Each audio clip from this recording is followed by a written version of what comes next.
Hello Magic Maker! So this is the new moon reading on May 15th, 2018, which is under the sign of Taurus. And as usual, we will have a look at what's good to let go of this new lunar phase, what's good to let in on the other hand, and which card, this is the guidance card, which will tell us how to put these two into practice, or basically it will help us with the previous two. Now, this reading is quite interesting, even astrology-wise. I don't really understand astrology, but sometimes I read blogs that speak about what's going to happen in the upcoming moon phase and everything. And it seems like it's supposed to be a pretty crazy month ahead of us.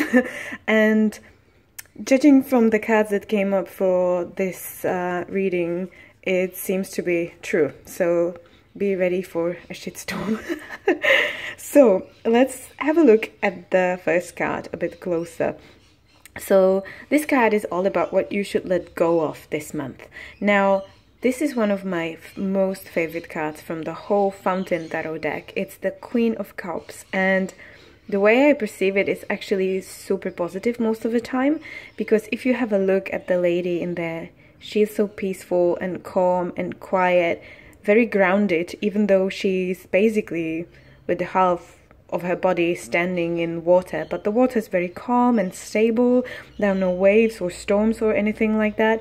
And this card as a whole is full of water, because Queen is represented by the water sign and cups symbolize the water sign as well. And the water is all about love and emotions and intuition in tarot, which is usually positive, because, you know, love is a positive emotion. But on the other hand, if you have too much water, sometimes it can be debilitating, because it symbolizes emotional storms, you know, those like huge wipeouts that you get sometimes when situations get too emotional and then you don't know how to process them. Or it doesn't even have to be too emotional, but you just have a difficult time with processing some emotions that you know, nobody taught you how to process. So the Queen of Cups, in its very general meaning, is all about self-care and care for others as well. She is very nurturing and caring, because the Queen, that's basically the grown-up female archetype, female energy, and I always view it a little bit like a mother energy, because she's mature, adult. She's not the princess or she's not the page.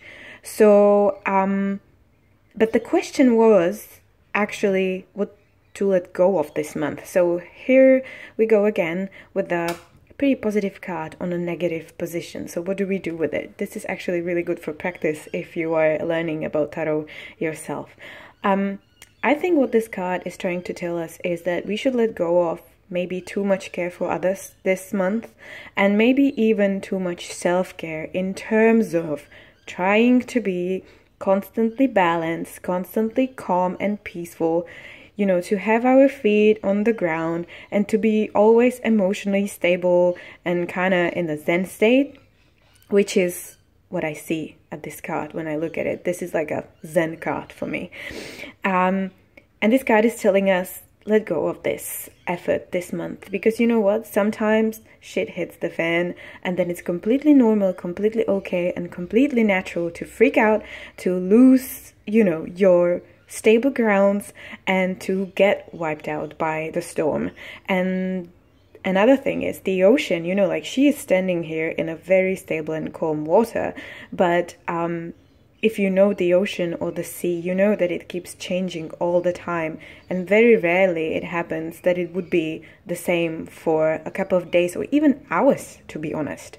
So again, it's normal that tides change, that situations change, and that your emotional responses to these situations change as well. And it's okay to just feel confused or completely emotionally, you know, powerless and everything like that, lost basically, okay? So yes, it's definitely good to take care of others, to take care of yourself, to dedicate the time for like stabilizing yourself, to understanding your emotions, to want to calm down. But then on the other hand, it's also good to let go sometimes and just be human, because in my opinion, actually, stability or harmony and balance is like a utopia in a way.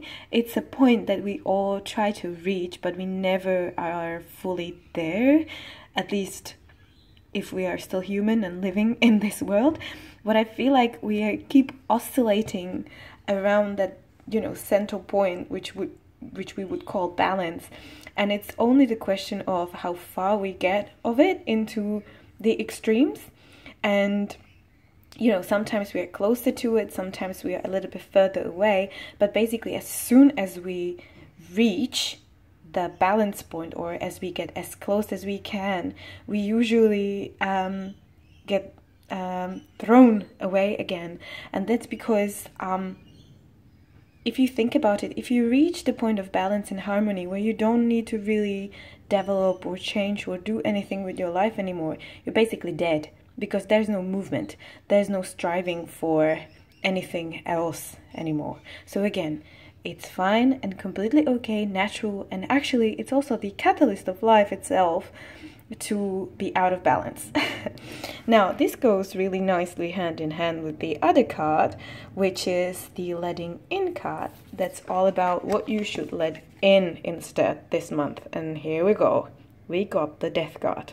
Now, you probably freaked out right now because you're like, oh my god, what does it mean that someone's gonna die or something's gonna die, or like, what is this all about? Like, letting in the death? What? Again, a perfect example of like a very scary and primarily negative card on a positive position. If we talk about the positive sides of this card of the death, which is from the major arcana, which means that it's about bigger challenges and lessons that kind of transcend our everyday life, and they speak about life as a whole. So what they hide or what they talk about is life lessons, not just something that's on the level of our mundane and everyday life, but something that can transcend into something much bigger. And the positive aspects of death, at least for me, is transformation, because it's in the very moments where you need to let go of or say goodbye to something that you've been holding on to, that you've, held really dearly, that's been very precious to you. And it doesn't matter if it's a relationship, a person, a thing, a situation, a job, a project. It can even be identity or some kind of a role that you have identified with. But sometimes these things are just done in terms of they have given us everything that they needed to give us, and now it's time to let go of them. And this letting go process is usually very painful. And again, it's okay that it's painful. It's logical and it's natural, and I'll say it again. It's not supposed to be easy, okay? Because every time you're letting go of something that you held so closely, it is painful. So this card is telling us that whatever happens this month, it's okay to let the grief that goes hand in hand with closing something and saying goodbye in, because it's a natural response to such a situation. Another thing that we should let in is the letting go and saying goodbye itself.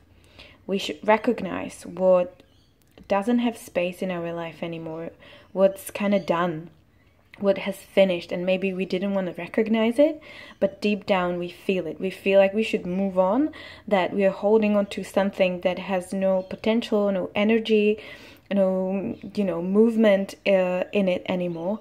And now is the time to let go of it, because if you don't, then what happens is that your energy stagnates, because it's almost like you have a dead body, and instead of saying, oh, okay, it's dead, now I gotta move on because I can't do with this anything anymore, maybe what you can do is to use the bones and the remains for fertilizing your next growth. But if you don't realize this, you're kind of like dragging the corpse behind you, and it smells and it's getting heavy, and it becomes a burden to you in whatever you want to do next. So that's what this card is about. Letting in the losses, the saying goodbye, even the grief that goes hand in hand with it, and knowing that even though making this decision of letting go something that's very difficult for you to let go of, it's okay, and it's not supposed to be easy, and that it's fine, that it's painful sometimes, which again goes back to the first card, letting go of the effort to be constantly balanced and happy and completely on top of everything, because you get situations in life that are very messed up, and then it's absolutely appropriate that your response to it is messed up as well, at least for some time. And again, in terms of grief and like processing these emotions, everybody needs different time. Everybody has a different way how to deal with these things. So again, like, give yourself space and time to process it in whatever way that works for you. Don't push yourself to do it faster, or, to get over things faster and stuff like that.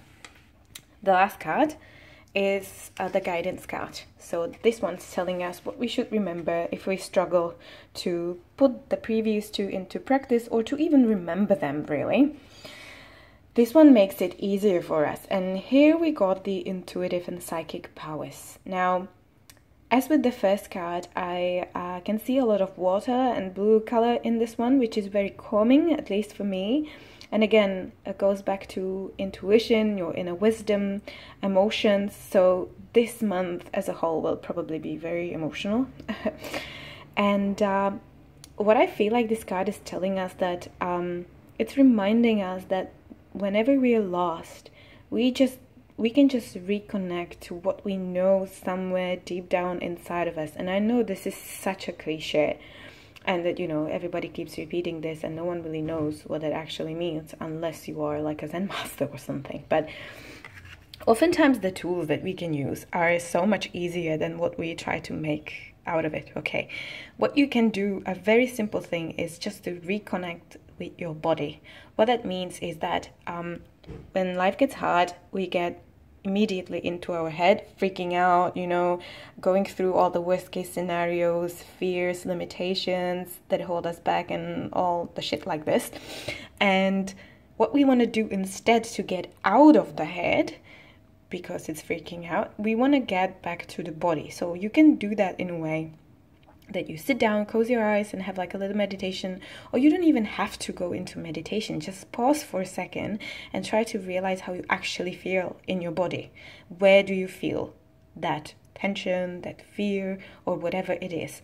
If you are standing in front of some kind of a decision where you have, A or B scenario, and you don't know which one to choose, let's say, leaving a relationship or staying, just an example.